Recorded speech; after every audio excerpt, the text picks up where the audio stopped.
Hello दोस्तों, कैसे हैं आप सब लोग। आशा करता हूँ अच्छे होंगे। आज की इस वीडियो में हम जानने वाले हैं प्रेजेंट टेंस के बारे में। तो दोस्तों वीडियो में अंत तक बने रहें, वीडियो को बिल्कुल भी स्किप ना करें। वीडियो को शुरू करने से पहले प्लीज हमारे चैनल को सब्सक्राइब कर लें और वीडियो पसंद आए तो लाइक करना, कमेंट करना। तो आइए दोस्तों वीडियो को शुरू करते हैं। देखिए दोस्तों, टेंस सबसे पहले हम ये जानेंगे कि टेंस कितने प्रकार के होते हैं। तो टेंस 3 प्रकार के होते हैं, प्रेजेंट टेंस, पास्ट टेंस और फ्यूचर टेंस। इन सभी टेंसों के भी चार चार पार्ट्स होते हैं। जैसे प्रेजेंट टेंस के अंदर 4 पार्ट्स आते हैं। पहला है प्रेजेंट इंडेफिनिट टेंस, दूसरा है प्रेजेंट कंटिन्यूअस टेंस, तीसरा प्रेजेंट परफेक्ट टेंस और चौथा प्रेजेंट परफेक्ट कंटिन्यूअस टेंस। इसी तरह पास्ट में आते हैं past indefinite, past continuous, past perfect, past perfect continuous.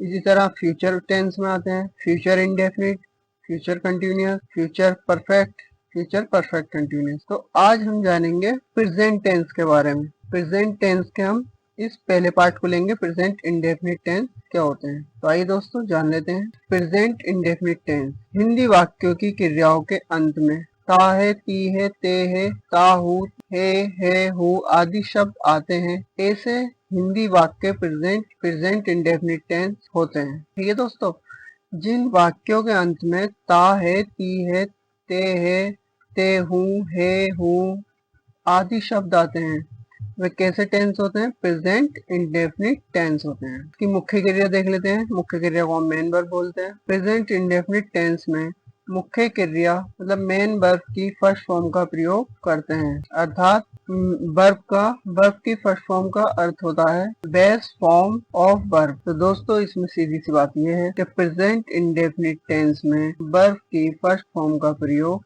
किया जाता है। जैसे गो, रन, ईट, जंप, काउंट आदि वर्ब की क्या है सब फर्स्ट फॉर्म। सहायक क्रिया क्या होती है, हेल्पिंग वर्ब। सहायक क्रिया को हम हेल्पिंग वर्ब बोलते हैं। प्रेजेंट देखिए, प्रेजेंट इंडेफिनिट टेंस के अफर्मेटिव सेंटेंस में डू या डज हेल्पिंग वर्ब का प्रयोग नहीं होता है, लेकिन नकारात्मक वाक्य नेगेटिव सेंटेंस, नकारात्मक वाक्यों को हम नेगेटिव सेंटेंस कहते हैं, तथा प्रश्नवाचक वाक्य इंटेरोगेटिव सेंटेंस में डू डस का प्रयोग हेल्पिंग वर्ब के रूप में करते हैं। डस का प्रयोग सिंगुलर नाउन तथा प्रोनाउन के साथ तथा डू का प्रयोग plural subject, noun and pronoun के साथ करते हैं। कहने का मतलब ये है कि डू डस का प्रयोग हम जब करते हैं जब कोई भी किसी भी वाक्य में नहीं आए या फिर वो वाक्य प्रश्नवाचक हो, डू या डच का प्रयोग वहां पर होगा। रूल्स देख लेते हैं।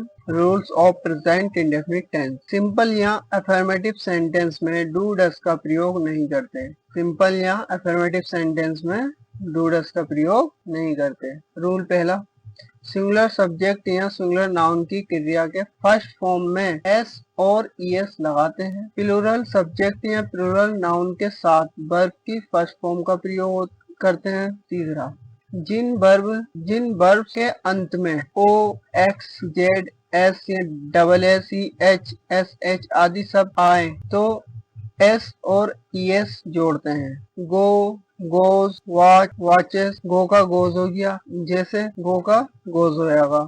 वॉच का वॉचेस हो जाएगा। रिच का रिचेस हो जाएगा। यदि वर्ब के अंत में कोई कॉन्सोनेंट बाई आए तो क्या करते हैं, देखिए फ्लाई तो फ्लाइज हो जाएगा। ये मतलब कि कहने का मतलब ये बाई हटाकर इसमें आई, ई और एस जोड़ देते हैं। Carry, carries, marry, marries. आइए दोस्तों वाक्य समझ लेते हैं। इसका वाक्य बनाने का स्ट्रक्चर कुछ इस प्रकार है, singular subject plus verb plus S या ईएस। प्लूरल वाक्य का बनाने का स्ट्रक्चर ये है, प्लूरल सब्जेक्ट प्लस वर्ब। हम कुछ वाक्य देख लेते हैं, जैसे वह दौड़ता है तो इसका क्या होता, ही रन। तो देखिए दोस्तों ये सिंगुलर सब्जेक्ट है ही, तो इसके साथ हमने क्या एस का प्रयोग करा है। रन में हमने एस जोड़ दिया। इसी तरीके से तुम दौड़ते हो, ये प्लूरल सब्जेक्ट है, तुम प्लूरल सब्जेक्ट है तो दौड़ते हो, तो इसको हमने रन का रन ही लिख दिया, इसमें एस या ईएस नहीं जोड़ते। एस या ईएस सिर्फ वही जोड़ेंगे जहाँ सिंगुलर सब्जेक्ट आता है, प्लूरल में हम एस या ईएस नहीं जोड़ते। ठीक है, दूसरा वाक्य देखो, ये वह खाती है तो शी ईट्स, और वे खेलते हैं तो दे प्ले।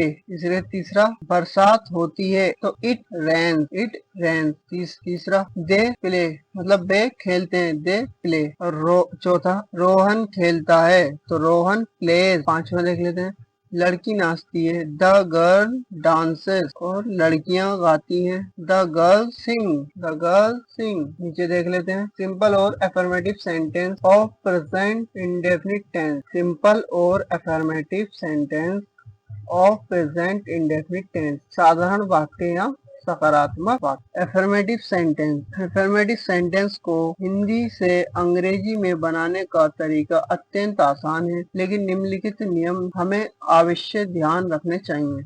इसके कुछ नियम होते हैं, नीचे जान लेते हैं। सबसे पहले वाक्य के सब्जेक्ट को लिखते हैं। अफर्मेटिव सेंटेंस बनाने के लिए हमें क्या करना होता है, सबसे पहले हमें सब्जेक्ट को लिखते हैं, उसके बाद वर्ब की फर्स्ट फॉर्म का प्रयोग होता है, उसके बाद वाक्य में सब्जेक्ट सिंगुलर नाउन या प्लूरल नाउन है तो वर्ब में एस या ईएस जोड़ते हैं। उसके बाद यदि वाक्य का सब्जेक्ट सिंगुलर नाउन या प्रोनाउन है तो वर्ब में एस या ईएस जोड़ते हैं। उसके बाद ऑब्जेक्ट को रखते हैं। यदि वाक्य में कोई अन्य शब्द आए तो ऑब्जेक्ट के बाद रखा जाता है। दोस्तों, यदि वाक्य में कोई अन्य शब्द आता है तो उन्हें किसके बाद, ऑब्जेक्ट के बाद रखा जाता है, जिन्हें हम अन्य शब्द या अदर वर्ड के रूप में जानते हैं। तो देखिए दोस्तों, प्रेजेंट इंडेफिनिट टेंस स्ट्रक्चर यही बताया था। सबसे पहले क्या, सब्जेक्ट रखते हैं पहले, उसके बाद वर्ब, तो हमने वर्ब रख लिया। उसके बाद क्या रखेंगे, सब्जेक्ट सिंगुलर या सिंगुलर नाउन या प्रोनाउन के साथ एस या एस लगाते हैं। उसके बाद ऑब्जेक्ट, ऑब्जेक्ट के बाद अदर वर्ड। ये इसका स्ट्रक्चर है वाक्य बनाने का। तो देखिए दोस्तों, एग्जाम्पल देख लेते हैं। वह बाजार जाता है, सब्जेक्ट क्या है, वह है, तो वह की क्या आ गई, ही।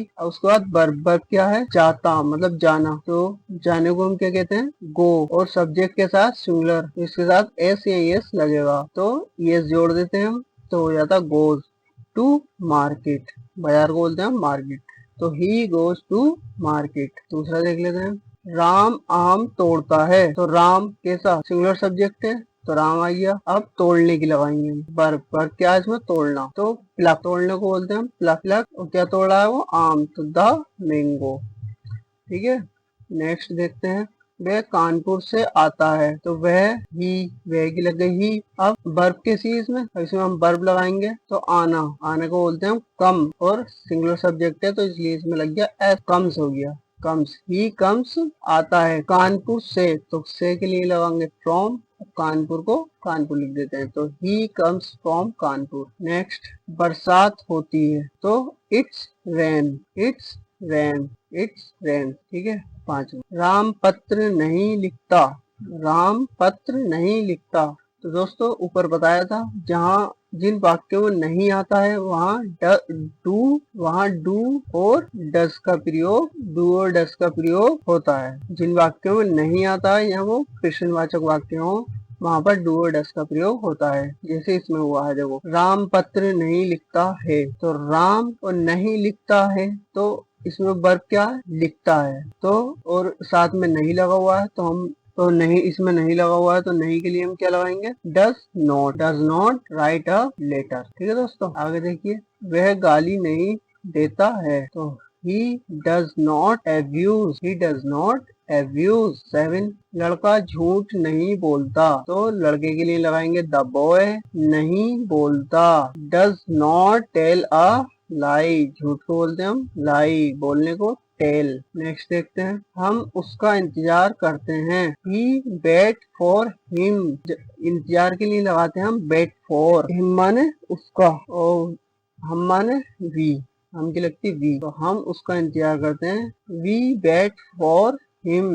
नेक्स्ट है, तुम्हारे पिता हमें जानते हैं, तो तुम्हारे के लिए लगेगा योर, पिता का फादर, योर फादर नाउस अस, हमें को हो जाएगा अस, क्योंकि यहाँ पर ये प्रोनाउन बन गया, तो इसको हो जाएगा हमें का अस। ठीक है दोस्तों, और 10, वह सुबह टहलने जाता है, तो ही, वह की आ गई ही, सुबह टहलने जाता है, तो जाने की गोज, और टहलने को बोलते हैं for a walk, for a walk. सुबह में या सुबह को क्या लगाएंगे इसके लिए, इन द मॉर्निंग, अगर शाम को होता तो इन द इवनिंग। तो दोस्तों, कुछ ये वाक्य हैं होमवर्क के तौर पर, मैं आपको ये नीचे दिए गए हैं, तो आपको ये बनाने हैं सब, आपको इन सबको बनाना है और बनाकर कमेंट में लिखना है। देखते हैं इस वीडियो में कितने लोगों को कितना समझ में आया है, देखते हैं किसके कितने वाक्य सही जाते हैं। तो दोस्तों, वीडियो पसंद आई हो तो लाइक करना, कमेंट करना, और प्लीज दोस्तों सपोर्ट करो और चैनल को सब्सक्राइब जरूर कर लो। मिलते हैं नेक्स्ट वीडियो में।